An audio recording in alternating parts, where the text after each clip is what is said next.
Okay, a sapped democracy, the political economy of the structural adjustment program, and the political transition in Nigeria, 1983 to 1993.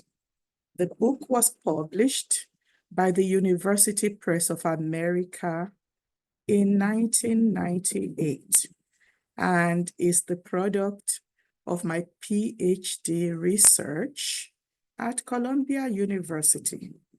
This is part 3. At the rate we're going, we will get to part 2000 because there's just a lot of pages. So this section is titled, Why Do Countries Undertake Dual Transitions? And why do dual transitions fail? There's a long-standing consensus in scholarly literature on the existence of a relationship between economic and political development. This unanimity breaks down when the nature of this relationship is discussed because of the fundamental divergence on how best to conceptualize the connection between economic and political change.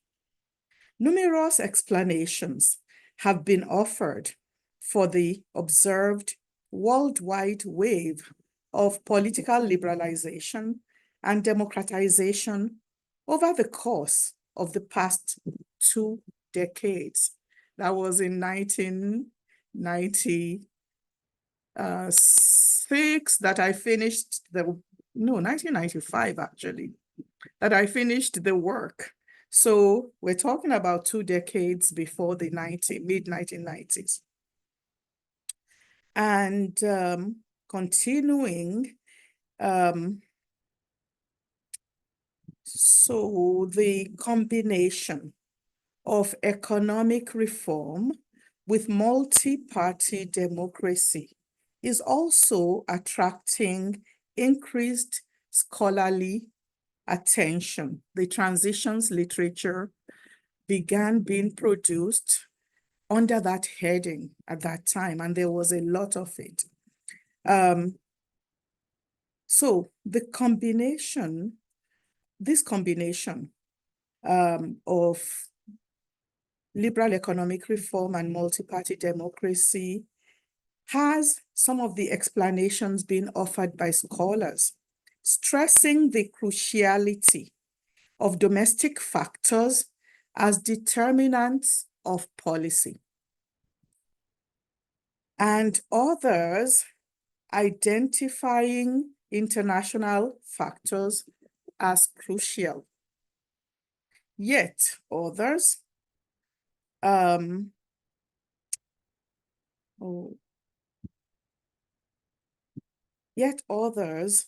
point to a combination. During the years under study, 2 perspectives on the Structural Adjustment Program, or SAP, became clearly identifiable within Nigeria. One perspective was shared by the multilaterals and the Nigerian state on the inevitability of adjustment. The other was that expressed by majority of their critics. For the IMF and the World Bank, the multilateral organizations that are charged with providing short and long-term assistance to countries experiencing economic crisis, the SAP comprised of quote-unquote tried and true methods, was the only viable alternative for coping with crises such as Nigeria's. For the Babangida regime, there was no contradiction between the implementation of SAP and the return to civilian rule under a democratically elected government. The trouble in the details, or the devil in the details, is how do we define democracy? Contrary to the perspective of the Babangida regime, for its critics, the solution to the country's problems involve the avoidance of IMF-type agreements, the fashioning of a homegrown adjustment program, and the transformation of the country's political system such that a participatory democracy develops. The call for participatory democracy was also a critique of the Babangida regime's manner of controlling the transition process, which vacillated between liberalization and oppression and repression, excuse me. The chaotic and apocalyptic nature of contemporary Nigerian political economy indicates that the dual transition failed woefully. It is an indication of this failure that Kalagi, Haggard, and Kaufman use Nigeria as an example of a country which pursued a dual transition unsuccessfully. There are a lot of references. If you kind of read the book, you will see those references. There's no agreement on the nature and form of the relationship between liberal economic and political reform, or why a dual transition may fail or succeed. While some scholars find the SAP compatible with democracy, others consider this phenomena totally unrelated and incompatible. While some attribute the failure of the dual transition to domestic politics, others argue that such failure is due to the influences from the international environment. Some of these arguments are found in modernization literature, which focuses on domestic, social, and economic structure, and also in dependency literature with its focus on the structure of international capitalism. For the former, that is the modernization scholars, the more modern the socioeconomic structure of a country, the more the likelihood of economic growth and democratization. For the latter, that is the dependency school, the more integrated a developing country is into the world capitalist system, the less the likelihood of socioeconomic growth and democracy.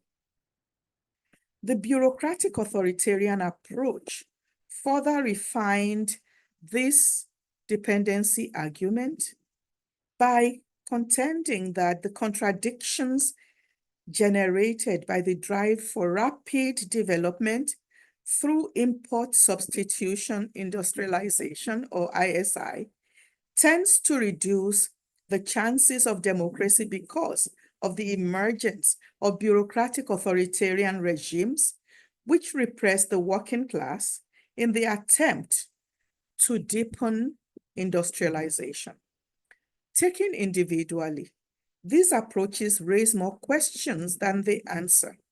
If domestic social structure determines the likelihood of economic growth and democracy, there should be observable differences in the transition experiences of countries with differing domestic social structures.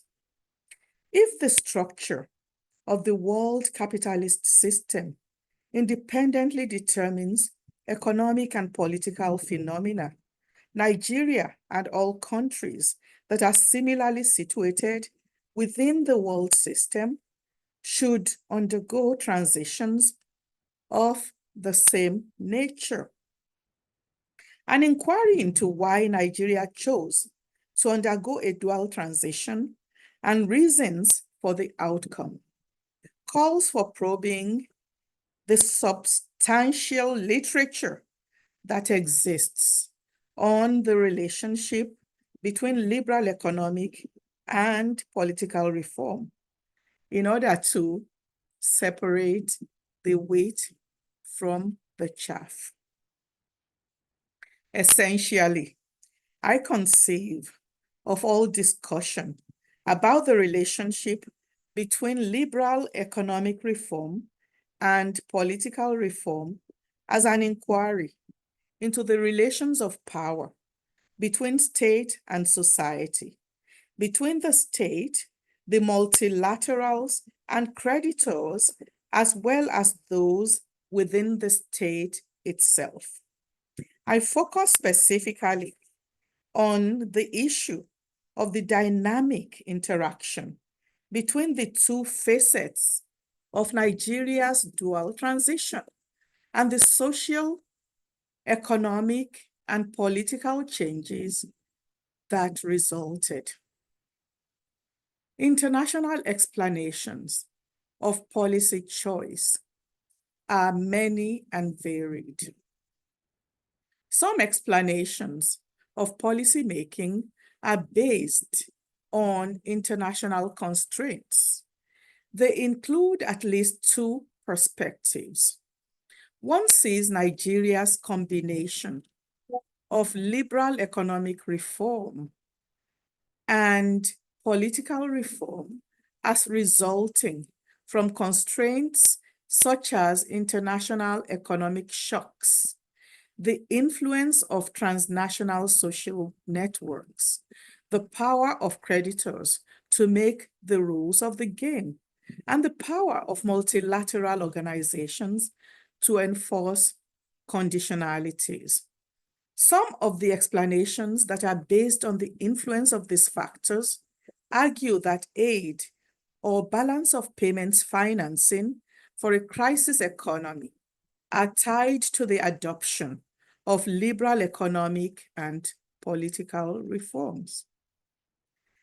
Their critics suggest that since all countries do not respond similarly to the constraints from international market forces, policy response cannot be attributed to the vagaries of the international market. I argue for the validity of a combination of domestic and international forces in an inquiry into the causes of political economic phenomena. Domestic explanations of policy choice focus on the responses of both state and society to economic crisis as the source of transitional policies. Policies. Adjustment to economic crisis, in one view, strengthens civil society, which engages the state in a struggle for democratization. Popular protest is mobilized against state adoption of orthodox economic reforms and the heavy costs associated with them.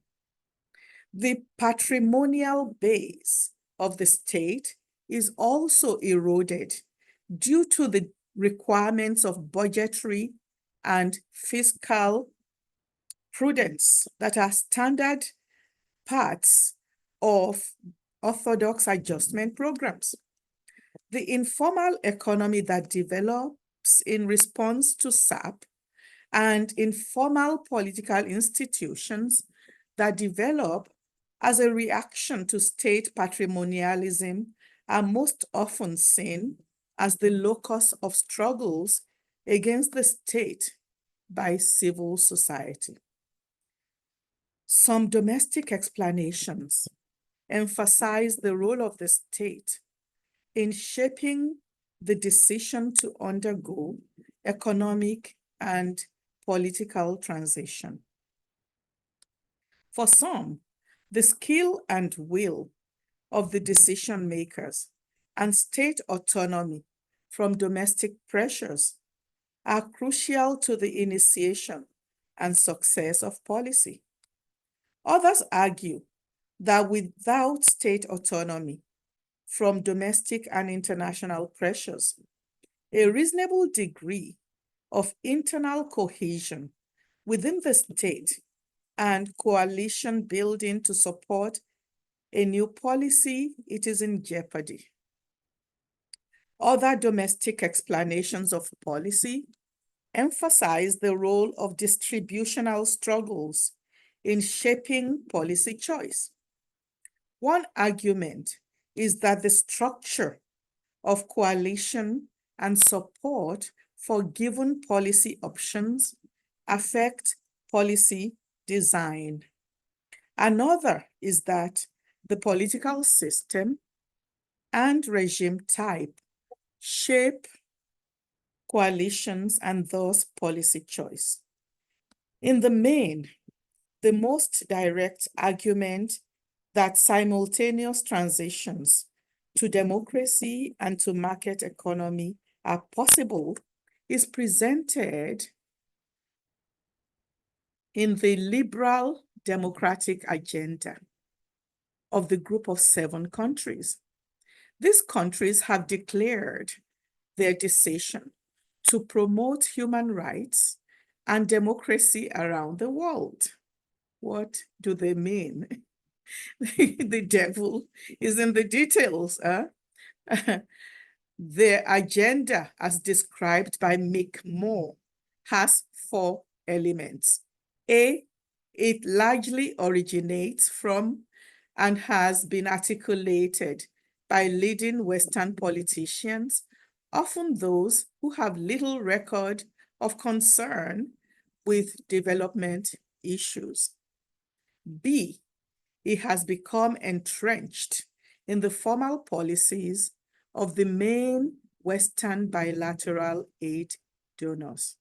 C, the content is broad and sweeping.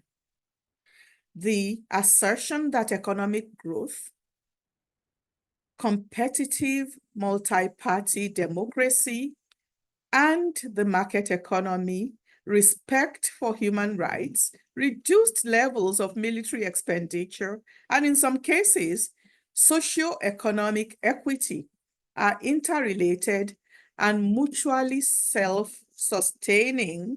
And D, there is a willingness to impose political conditionality in its starker form.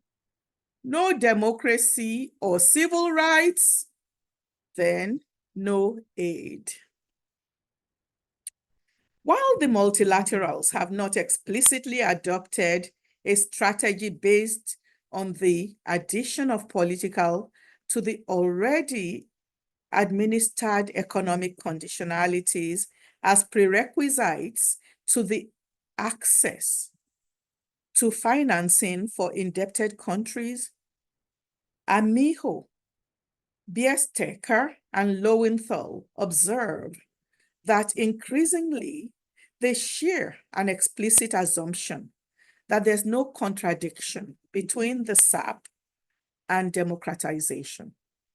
The World Bank's argument on the importance of governance for the success of liberal economic reforms was presented in sub-Saharan Africa, from crisis to sustainable growth.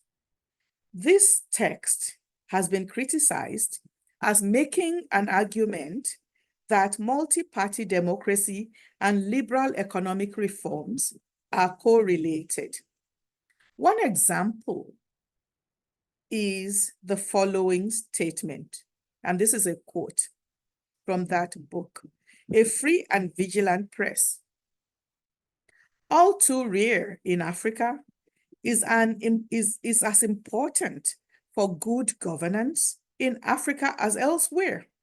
The two countries with the best economic performance in Africa, Botswana and Mauritius, both have effective parliamentary democracies and a vigorous free press," unquote. Some statements by bank and fund officials also acknowledge a relationship between economic and political processes. For example, in a 1991 speech, the IMF Managing Director, Michel Kamdesu, condemned the idea, quote, that countries that have recently introduced democracy lack the maturity to manage rigorously, and that we must facilitate their task by closing our eyes to the abandonment of temporary suspension of the adjustment process, unquote. Modernization and neoliberal theorists, as well as many quantitative studies, have argued that economic growth and democracy are correlated, while some explicitly argue that democratic values and support for free markets are mutually reinforcing. Most of these arguments are in support of sequential transitions, with democratization preceding the introduction of a market economy, or vice versa. In the long term, SAP policies are expected to induce increased efficiency in both the state and economic sectors.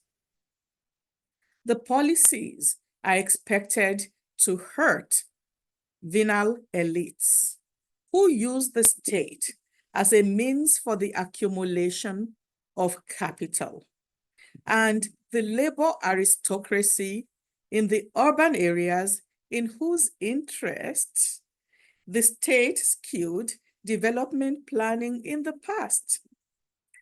These sectors and classes are best able to compete in the changing world economy. Those sectors and classes that are best able to compete in the changing world economy are expected to thrive. These are loaded words. And you'll see why if you follow me to the end of this book, a long process indeed. Some scholars contend that economic and political liberalization may well be compatible. However, they caution that even in the best circumstances, the simultaneous implementation of both processes is problematic. They argue that a successful transition to democracy depends on the existence of favorable conditions at the early stages of the transition. Others, working within the tradition of the Huntingtonian critique of mainstream modernization theory in the 1960s, argue that democratization can destabilize economic reforms and that only a powerful state can prevent strong groups within society from derailing SAP reforms. This contention is incompatible with the assumption that ever-increasing levels of political liberalization will result from the implementation of SAP. For this reason, They recommend that the achievement of political order precede the nurturance of political liberalization and democratization, and that governments concentrate first on economic reform. In the tradition of the cruel dilemma, another group of scholars is skeptical about the chances of the success of dual transitions based on the fear that the heavy social costs of implementing SAP can derail a transition to democracy. Whatever potential benefits there are to SAP, the deep privations that have to be endured cause increased polarization of society and generate socio-political turmoil, which causes the mobilization of significant social forces that are joined against a dual transition. A modification of this argument is found in the distinction between stabilization and liberalization, between sleep and death. In this view, the former requires anti-democratic methods, while the latter does not.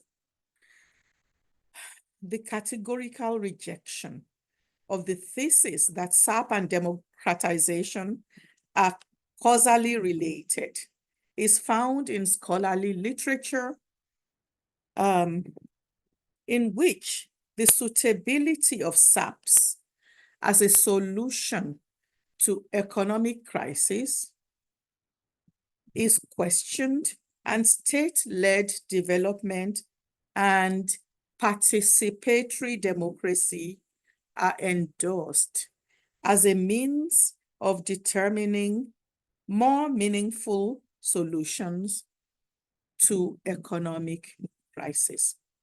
These scholars vehemently dispute the assumed compatibility of liberal economic reforms and political reform. Instead, they argue that SAP breeds authoritarianism. They also question the equation of democracy with its liberal form, which protects political rights at the expense of economic and social rights. These are like the first, second, and third generations of human rights in international relations literature. Some scholars contend that the government of a country that is embroiled in economic crisis is caught between two power centers, one national, the other international. From the international system, the ascendancy of neoliberal governments and ideas in advanced industrial societies that are democracies, and the end of the Cold War led to the decision to tie the provision of debt relief to the promotion of democratization. On the domestic front, the government of the day in Nigeria at the time argued that the sustained development that was sought could only be achieved with a dual transition. If the Babangida administration, if its statements are taken at face value, this is because of a desire to facilitate the emergence of a Nigeria, quote, in the shortest possible time as a modern state of world power status. Again, the devil is in the details. However, it is also plausible that the administration did not want to leave the issue of its successor to chance. Another logical explanation is that Babangida was influenced by ideas on the desirability of simultaneous transitions. A plausible explanation of the decision to undertake a dual transition in Nigeria may be that there was widespread domestic support for the idea of linkages between economic and political transformation. This was in spite of radical disagreements on the policy content of the dual transition. Domestic opponents of SAP, who stood to suffer economic and political losses if an orthodox SAP was adopted as policy, contested the rationality of an IMF-type SAP through associational groups and individual efforts. They demanded political liberalization and an active state role in the economy. These demands highlighted the cleavages within state and society between economic nationalists and internationalists. The demands also exacerbated the conflict between state and society and contributed in no small measure to deadlocked negotiations between the state, multilateral organizations, and external creditors.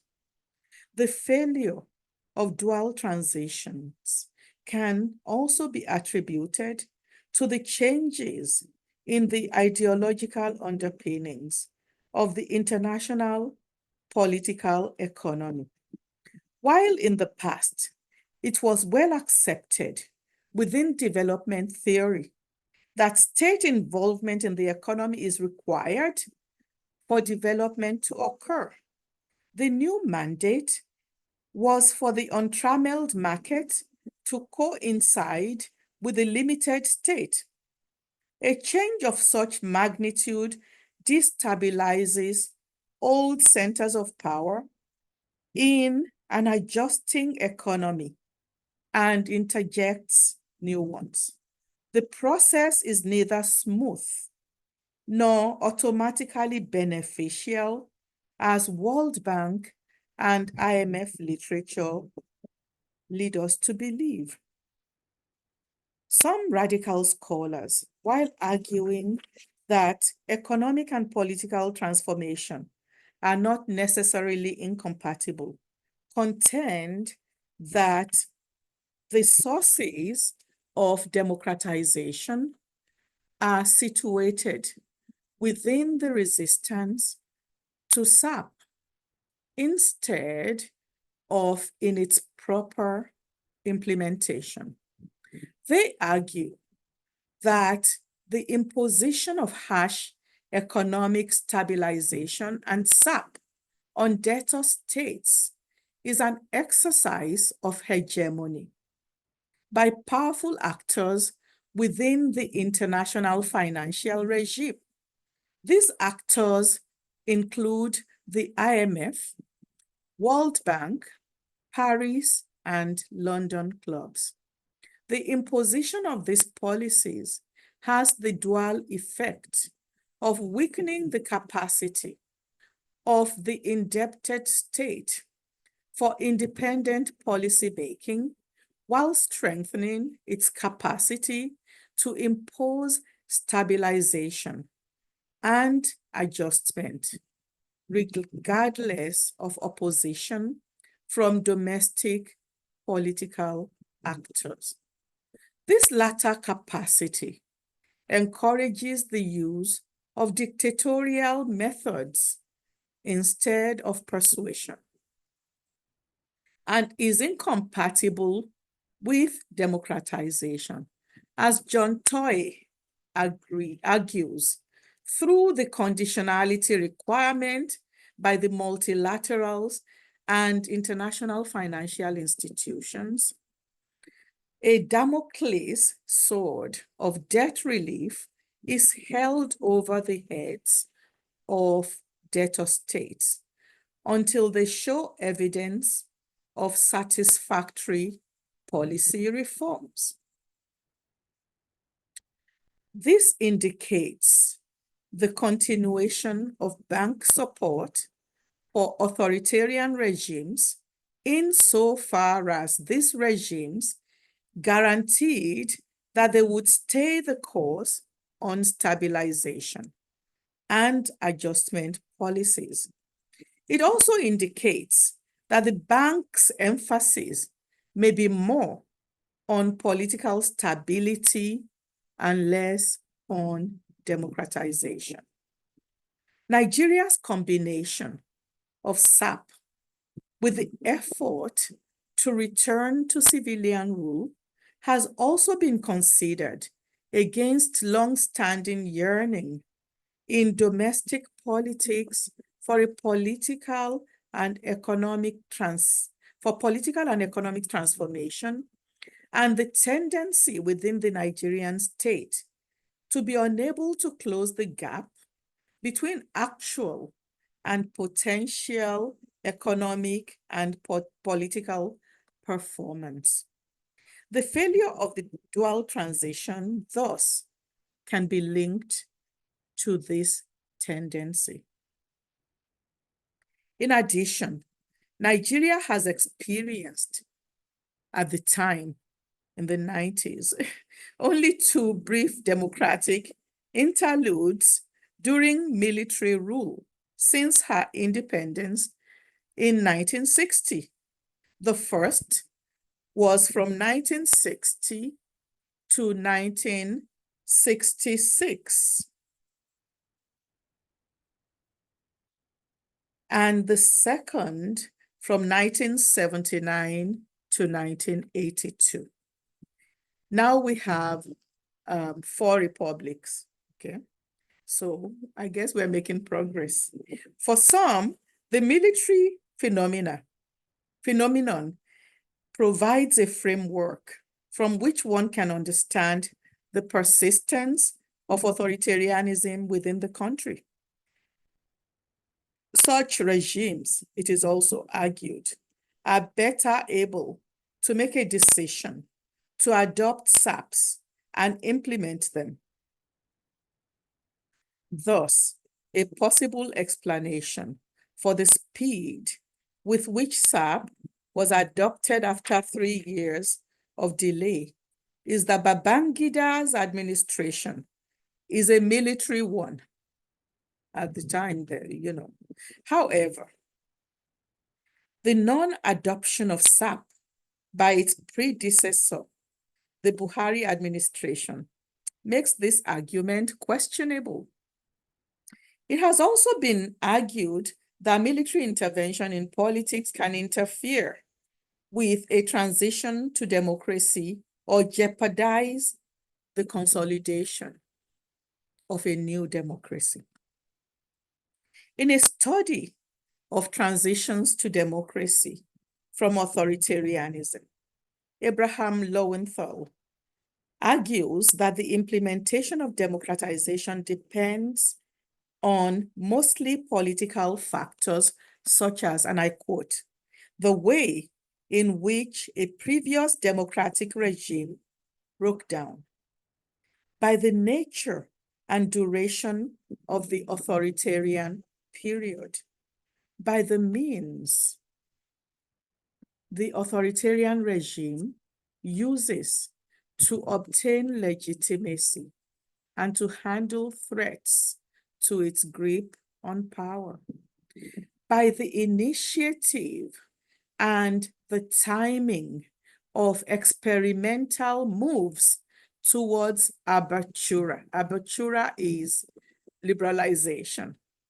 By the degree of security and self-confidence of the regime's elites, and by the conditions and confidence, and by the confidence and competence of those pushing for opening the political process, by the presence or absence of financial resources, by the counseling of outsiders, and by the prevailing international fashions that provide legitimacy to certain forms of transition, end quote. While it may be argued, I say, that Lowenthal, like many in the transitions literature, specifies too many sufficient conditions for a successful transition to democracy, his analysis also suggests the necessity of a historical perspective, which would be used in this work. The erroneous assumption that the relationship between capitalist development and democratization is straightforward and mutually reinforcing continues in philosophical debates and studies of political and economic development. She was key in criticizing the assumption that the relationship between liberal economic reform and political reform is uncomplicated, identifies 4 possible outcomes of combining the 2 processes. Democracy may fail and SAP succeeds is 1. Second, SAP may fail while democracy succeeds. Third, both liberal economic reform and political reform may fail. 4, both liberal economic reform and political reform may succeed. Roy-Schmeyer et al., in a similar critique, reached back into scholarly literature from the 19th century to demonstrate the long-standing but inconclusive nature of the debate on the relationship between capitalism and democracy. This study similarly assumes that the relationship between liberal economic reform and political reform is dialectical. Thus, it is impossible to determine a priori what the outcome will be in any given case. How does a government like Nigeria's deal with the simultaneous implementation of economic and political reforms? Amijo, Bierstecker, and Lowenthal identifies 3 options that are open to a government that is interested in promoting democratization. In the effort to liberalize the political environment, the state has to become more responsive to the demands of formerly excluded groups within society. The government can, by spending more, by keeping the level of spending constant, while redirecting the spending to an agenda that supports democratization, or by reducing the level of spending. I argue, on the contrary, that regardless of the preference of the government for one or the other of these options, in a situation of grave economic crisis, severe limitations are placed on the ability of the state to generate enough money to finance its own independently determined priorities. Even with the redirection of spending and the reduction in spending levels, questions of state sovereignty arise. The determination of priorities is not entirely up to the state. When the IMF and World Bank, representing the interests of creditors, recommend desirable budgetary goals, the erosion of state sovereignty falls squarely within the purview of the newly emerging world order, which for Stephen Gill is undergoing a triple transformation that could either constrain or promote change. The transformation includes the economic, which is responsible for the restructuring of global exchange, production, and finance, as well as the political, which stimulates institutional changes in forms of the state and international system, and the sociocultural, which generates challenges to embedded sets of social structures, ideas, and practices. I'm going to stop here, and part 4 would continue subsequently.